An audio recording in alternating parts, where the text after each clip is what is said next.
Hello, I'm Alistair Mackie. I'm one of the principal trumpets in the Philharmonia Orchestra.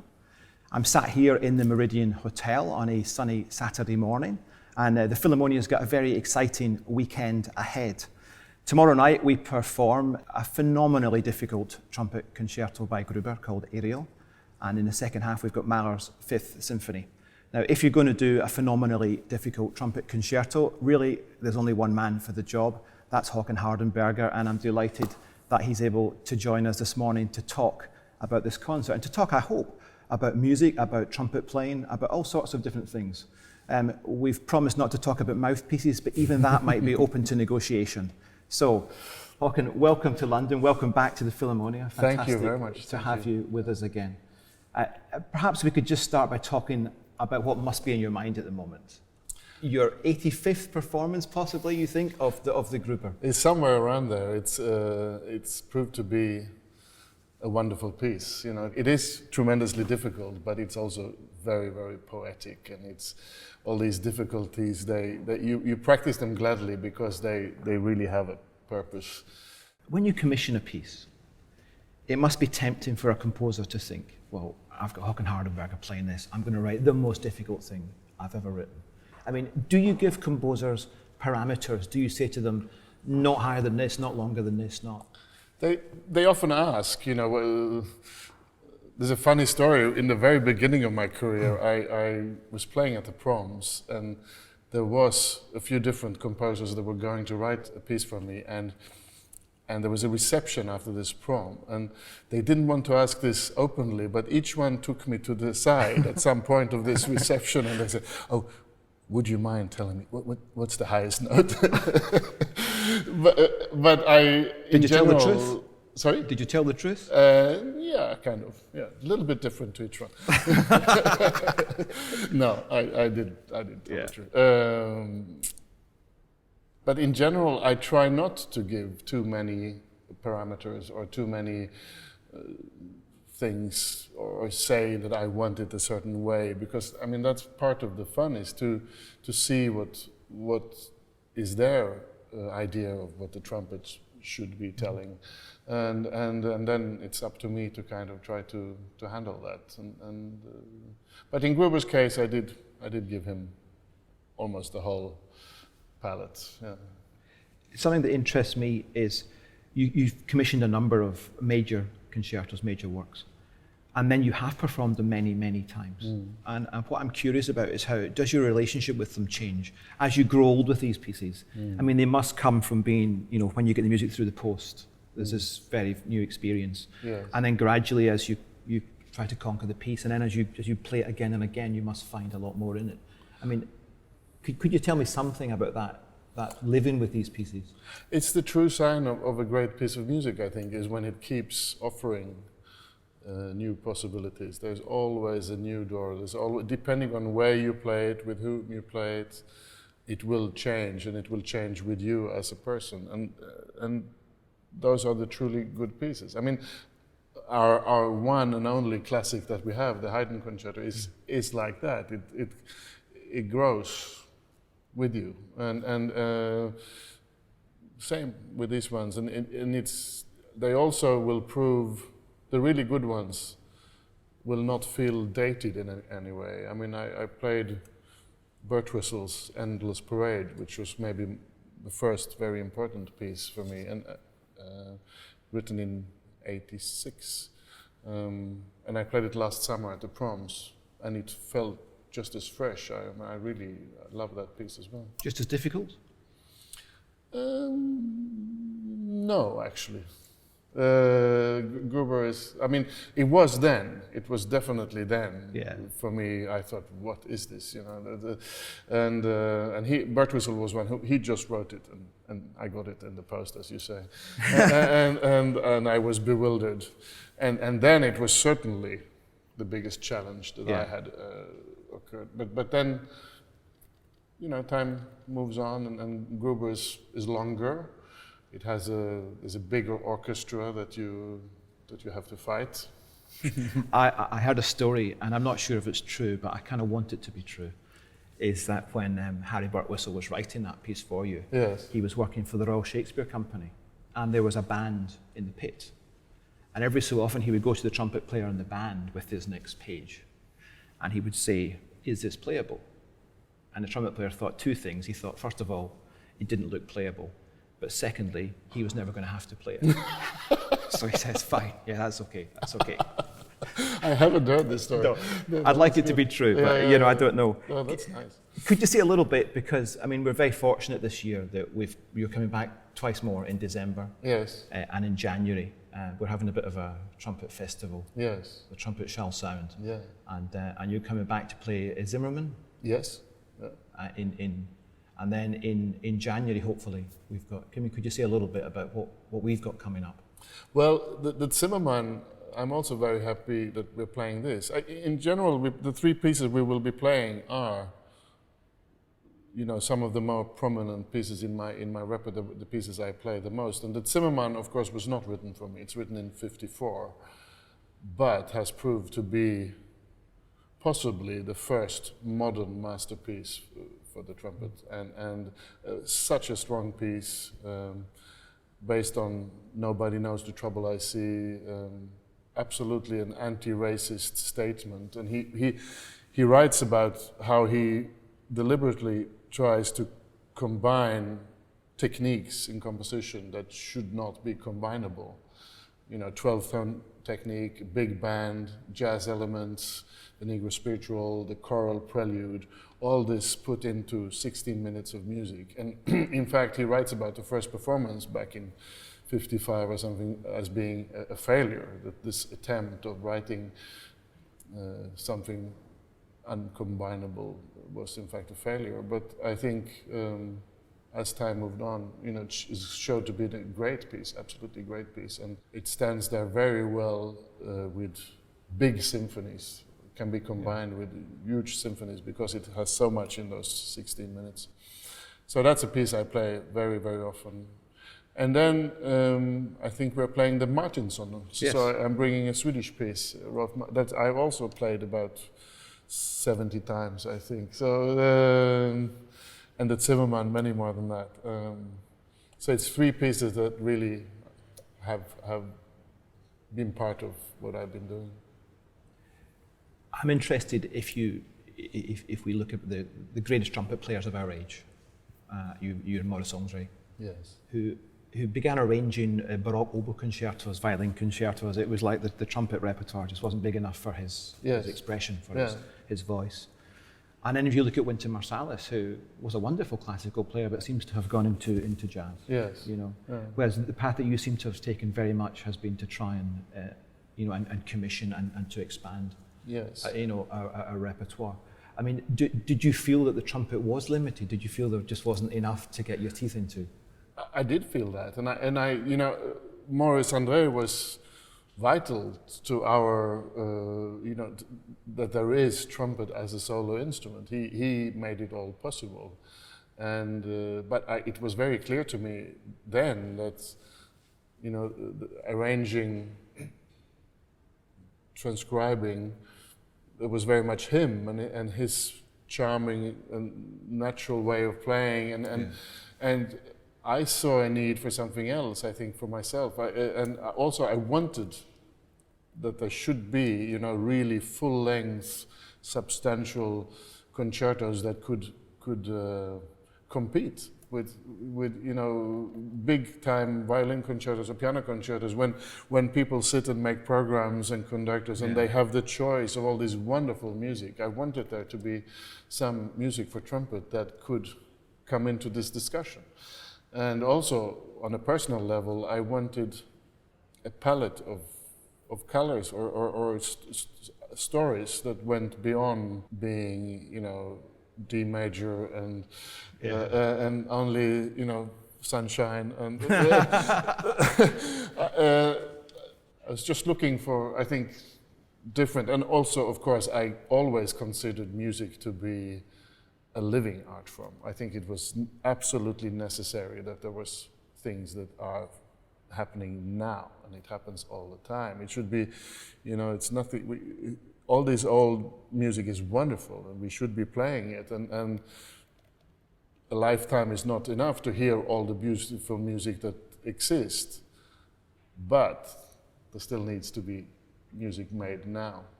I think it's very interesting what you say. You know, in Baroque music, just to explain, in Baroque music generally, when a composer went to D major, it was for a celebratory moment, a happy moment, and that's when the natural trumpets, who were in the key of D most usually, were brought into play. So we were used slightly one-dimensionally, brilliantly in many cases, but one-dimensionally. I mean, I felt, taking that one stage further, I have felt sometimes that the trumpet, people write for the trumpet in a certain way. It's a fanfare instrument. You know, it's this, it's that. And certainly, what you've touched on there is it feels to me like I want to say something else. I'm like most trumpet players in the world. I wake up in the morning, I get it out the case, and I try and sound like Håkan Hardenberger. It must be easy for you because you are actually Håkan Hardenberger. I'm trying that too. Every morning, in fact, it's a struggle. I mean, I'd like to talk about the struggle because I know from my own teaching, from my students. You know, they look at you, you've got a big gift, and you wake up in the morning and, you know, there it is. You take it out of the case and it's fantastic. I mean, could you tell me something about the struggle with the instrument, the technical? Do you warm up for a long while? I hear you're very meticulous in your practice and your preparation. I really see, I never considered myself particularly gifted, first of all, and certainly when I wake up in the morning, I don't feel it. And also, I think it's almost on a philosophical level. It is important to feel new each morning and start from the beginning. Now, with the life I lead, I do have the luxury that I can spend a lot of time. You know, I don't have to, you know, be there. You know, I can use a couple of hours in the morning, so I can really start from scratch every morning. But if I have a rehearsal, I would say I'm usually there. I'm the first one in the hall. I do take a long time in the morning, and if you call it warm up or if you call it maintenance, but I have to start really from zero every morning, and it's very careful. It is meticulous, and I listen, so that I can recognize the center of the sound. That's an interesting thing. I mean, how conscious are you of your process? By that I mean, do you know exactly what your tongue position is? Do you know exactly how you release the air? Or do you use your ears to lead you? I really use the ears primarily. I will know theoretically, but I try not to think about it. I would say the warm-up process is almost like a meditation, that you have all this luggage. You know that, oh yeah, I played all that yesterday and my lip feels about that thick, and you know, I should have been working more on my scales lately. That discipline is going away, and you know, what is the tongue doing when I do that? And of course that's all in the mind, but there has to be a direct line from what you want to hear to what you actually hear. And so you try to, by doing very, very simple things, you kind of gently put these complications away, you know, but not saying, oh, it has to sound. Yeah. You know, sound must come, you know, and then, yeah, it's not vibrating so well today, okay, it will, you know. It will in a little while if I just listen right. And then of course, you know, if something is not feeling the way it should after many years now, I usually know where to tweak to make it be at least okay. Something that interests me is the expectations that come. You know, when you come to perform and people expect, you know, great things. Yeah. I mean, that must be difficult to deal with at times. Yeah. I mean, you know, and what interests me in my own playing and in my own teaching is how you can put technical things in place to protect you from performance anxiety. But I mean, how do you prepare? I mean, tomorrow night, how do you prepare your mind for something as demanding as that when there is so much expectation on you? I think that's a very interesting process, and I think I try really to separate practice and performance as two completely different feelings. You know, it's in practice that I do I try to be really, really concerned about and get everything perfect, and polish. You know, perfection is something we see in the distance. We never get there anyway. You know, it's just something. Maybe it could be like that. So that's the process of practicing, and then I really, really try in performance to just let go and enjoy the fact that I'm actually allowed to play this thing, and that I like doing, you know, and the physical feeling of air moving through the body and sound filling the whole, and I really consciously try to just let go and enjoy that, and that's more or less successful each time, and then you have very rarely this moment where you get the complete flow, and it just happens. And then if that's happened, if you have a long career and you're lucky, it happens a few times, and then you kind of have that in your luggage, and you can a little bit. You cannot provoke it, but you can say, "Oh yes, I played it last night of the proms, and there were so many million people watching, and I did okay," you know. And you can kind of take that feeling, and you can use that good feeling a little bit. That's great. That's great. I want to pin you down now on something, which is, as an orchestral player, you often sit, you've got 100 bars rest. Yeah. And then you see a top Z. Yes. You know, and you've got 100 bars to think about that. Yeah, I would hate that. I would. But, really. well, okay. Maxwell Davis. Yes. The first 2.5 minutes is orchestral, and then you come in on a concert A sharp piano from nowhere. Yeah.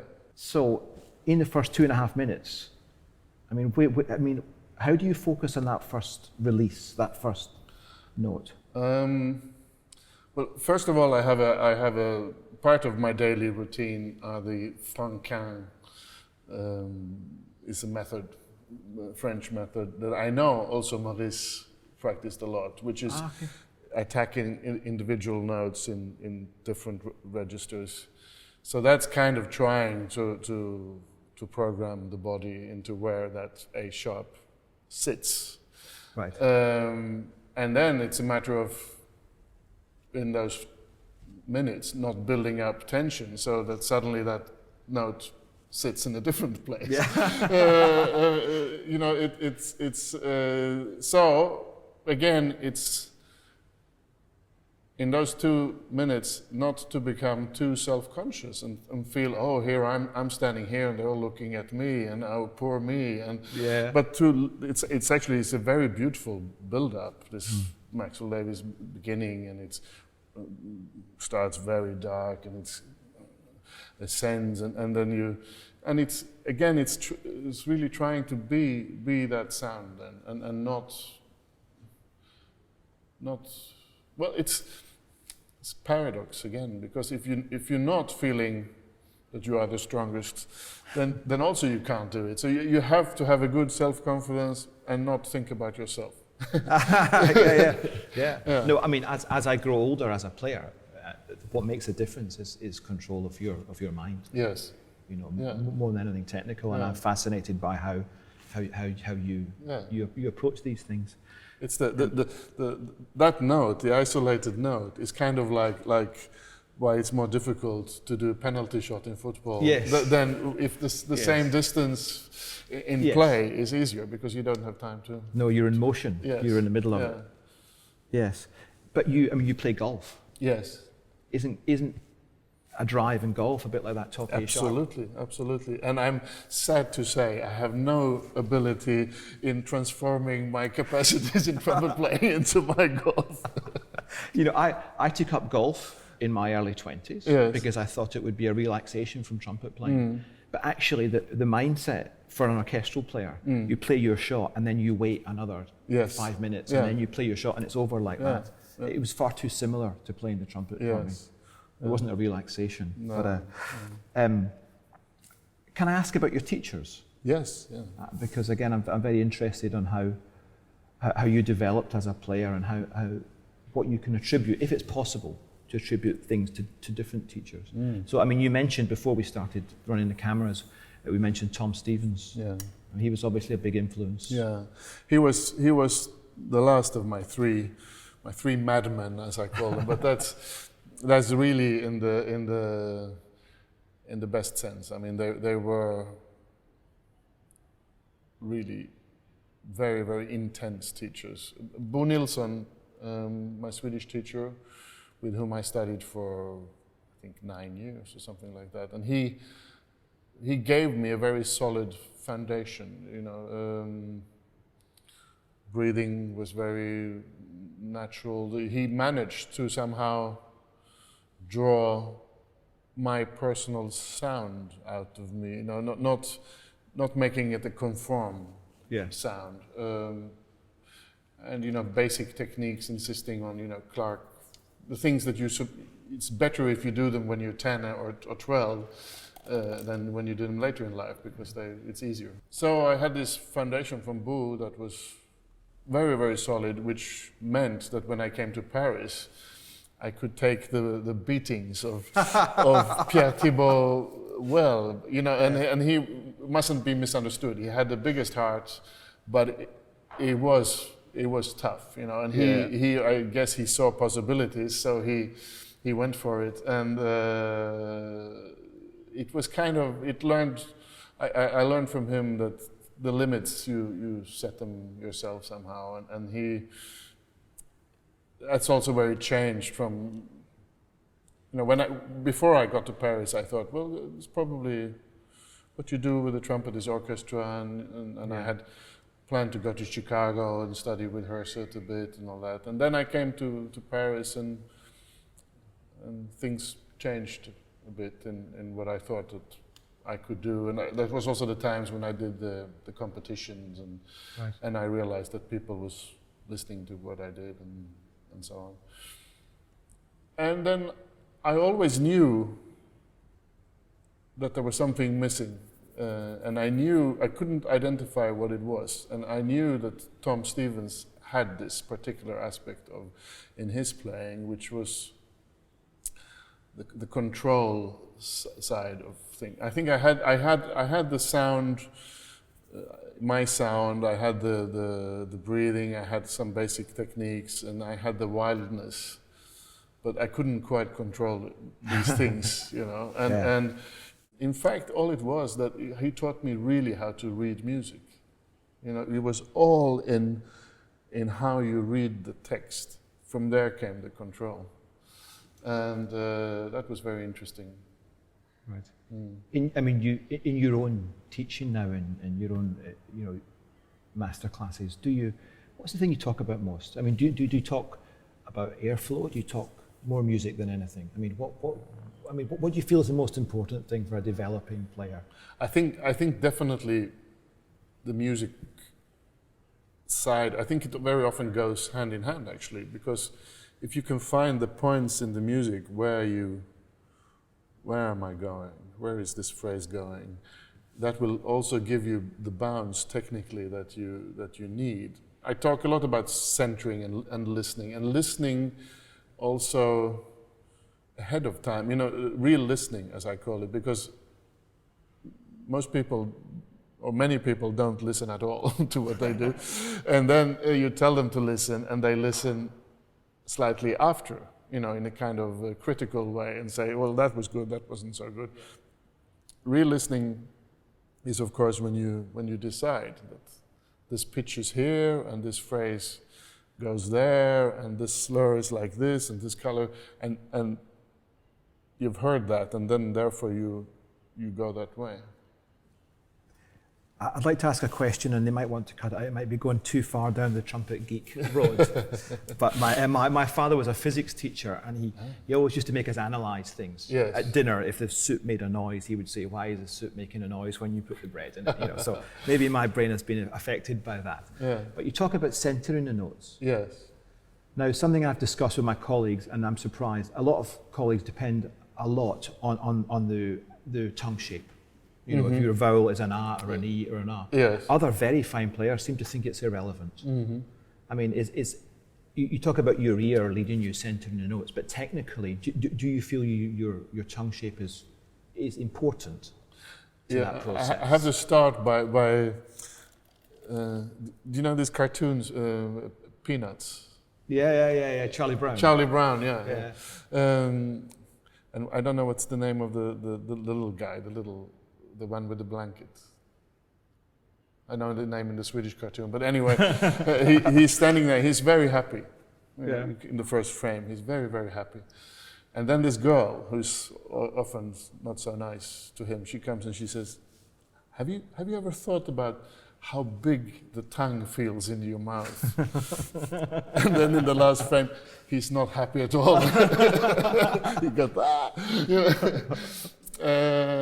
and so the tongue is active, I think, very much so. And I think also when we learn and when we are beginners, you know, beginning Schlossberg book or all this da e e.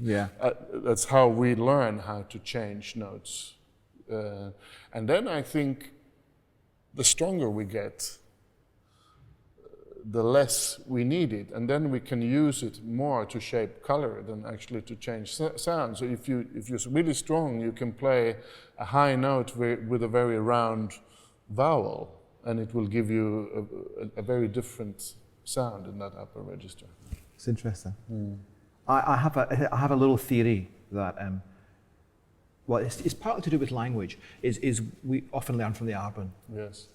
And Arbon was French, and when you wrote the sounds two, you know, in French they're quite soft. Yes. And when we bring them to Britain, we would t, k. You know, and they're too aggressive. What I always wondered was if you started a beginner trumpet player and you didn't tell them the tongue began the note, you just say to them, "You blow." You blow. And I've always thought that would be a much simpler way for the mind to process playing. But I mean, when you're starting Maxwell Davis, do you think of air or do you think of your tongue? Timing of the two. Timing of the two. Yes, very, very much so. The place that when I talk about, there's a place and you kind of land on this planet A sharp.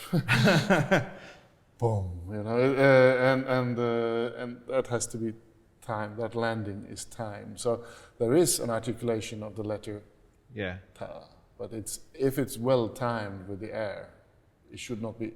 Then there's not first an explosion and then sound. It, you know. But what you say about different languages is very, very interesting. I think someone told me the other day.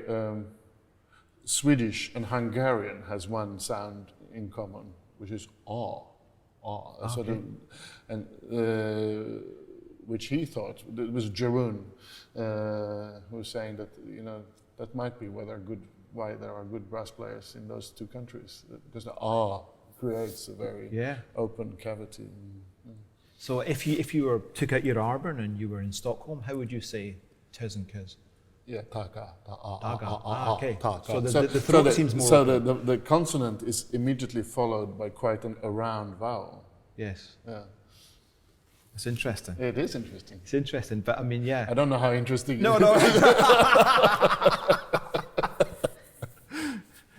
No, I mean, I always feel in my practice I have to look at my newtie like this, and then in performance, like you say, you try to be involved in the music and the flow of a phrase. And I do think it's interesting for them because before this I watched actually a video of a tabla player, and I had just been in India and I was intrigued by how complex. It was explained to me there also that each stroke is a different consonant followed by a different vowel. And they have to be able to speak these things before they're even allowed to play them. That's an obvious connection to what we do. Yeah. Tell me, I mean, I know athletes who train, particularly distance runners, will have a period of the year, maybe 1 month, 2 months, when they rest their body. Yes. I mean, do you think we are a bit like athletes? Obviously, the muscles are smaller, but I mean, do you feel you need to rest them for a period in the year? Absolutely, and it was nice, 10, 15 years ago, I could take a month off, and I knew exactly what to do to get back into shape. And as you get older, certain things get better. You can the muscular memory is better, and when you're strong, you are stronger. But you cannot make those long, complete stops. At least I can't. Right. So I have to keep it soft. And keep it going a little bit, and that's a little bit because it was so nice also to have a period in the year where you don't think about it. No, I mean I think as well. I think many trumpet players, maybe I'm doing us a disservice, but it feels like we have a slightly obsessive nature. You know, the repetition needed to gain control of your instrument. Yes. And I've often thought, you know, if you're going to be successful as a young player, you have to have that obsessive focus. Yes. If you're going to grow old successfully as a player, you have to learn to control that, and you have to put it to one side. Yes. You know, and you know, it's interesting that you can. So you just put 2 months and you don't take any concerts for 2 months. I did now. Yeah, that was a long time ago, but I really needed it. Last year I had no holiday during this. I usually take in the summer a month without concert. And now there was an opportunity to take 2 months, so I took it.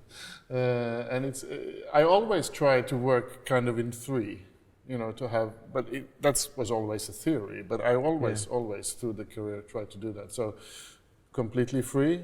I mean, free meaning without concerts, and then time of preparation, and then concerts, and again relax, prepare. Concerts, but you must have a very good agent to. I do have. Yeah. I mean, again, one of it must happen to you. Or to one of the difficulties in being an orchestral player is you don't control your schedule. No. Yeah. You know, so sometimes, you know, Mahler 5 tomorrow, you would like to have a week off. Sure. But we've been in Cardiff last night and everything. Yeah. But you do try to control your schedule around your demands that come. I do, but I mean it's all theory. You know, and then there will be things that you really want to do, and crazy schedule things, and you know, traveling from Buenos Aires and landing in Brussels and rehearsing aerial and things like that. It will happen, and then you deal with it. But I think we're all different. Also, you all need different things to keep our balance. When you get a new piece through the post, I know for me the temptation when I get a news to try and play it all the way through, to try and master it in 10 minutes so I can relax knowing I can play it, obviously. You know, there are so many times that's not possible. I mean, can you tell me, do you try and play it all the way through? Do you say, I'll just learn a bar, I'll just do this? How do you approach it? Again, each piece will have a very different story. But the normal process is that I it just is kind of there, and I just look at it maybe tomorrow, and then I'll take it actually to the piano, and just basically look at it, the text, and then slowly play some intervals on the piano, and maybe if I get the whole score, just little kind of, I can't play the piano, but I mean just to give an idea of the landscape. And then I start extremely quiet, slow, and very, very, very neutral, almost completely blank, white, without any colors, and just intervals and getting intervals into the system. And then it's like these intervals or the lines, they will start to say that they want to sound in a certain way. But in the practice, I kind of resist that. No. So I keep playing it sterile almost. Yeah. And then I start wishing myself maybe that maybe this goes like this and this goes like that, but in practice I almost never let that happen. Right. I will put the metronome up very gradually, so but I try not to program any wrong information. And then it's only to a certain point that you can do in the practice room, I think. I hardly ever try to play anything at full volume in the practice room, really? or with full expression, or because it's not going to feel like that anyway. Do you never practice performing? Do you never visualize yourself in your room at home? I'm on a stage. Certain points, you know, like a beginning of the Maxwell Davis, for instance, or there I'll be very silly. I'll walk out of the practice room. Yeah. You know, and then go in, turn on the lights, and wait the 2 minutes, and then and then play. Yeah. And I remember when I was a kid, I was going to play my first Tomasi on television, and this was, of course, in the Stone Ages. So, television lights in those days were very, very hot. Yeah. And everybody was warning me, that's going to feel different, and so what do I do? So, I was still staying at my parents' house, and they had a sauna. So my father gave me a very old jacket that could take the sweat, and then we put the sauna on maybe 60 degrees or 70 or something like that, and I played the Tomasi in the sauna with the jacket. And then when you could play it, did he turn it up to 70? 80? No, it ended there. But then, of course, when I came to the television gig, it didn't feel so warm. You know. Tell me about general musical things, talking about the piano. You play a little bit of piano. Yeah, no, I wouldn't say. I regret that when I was 15, 16 and I was at school and you were supposed to learn the piano, I thought then, no, I don't, I need to practice my trumpet. And I regret that. If I could do that again, I would definitely have spent more time playing the piano. Did you ever sing? I sing a lot in practice. I never sang in a choir. Again, it's something I do tell students that they should do.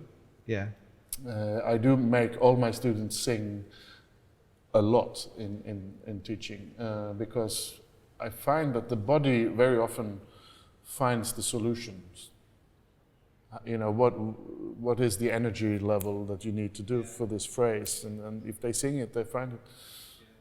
Something I found with my teaching, I mean, the trumpet, when you push the valve down, the air stops for a little moment, and it starts again. Yes. And when you sing, you have a flow of air, a flow of sound. Yes. And I've always thought that it's a good reference point for trumpet playing. It is. You know, to combat the possibility of the notes becoming isolated. Yeah, very much. And also, what I was on to before, that you decide, you listen before. If you're singing, you are more conscious about what this interval is or where the phrase is going. If you were going to, people say, that was a musical player.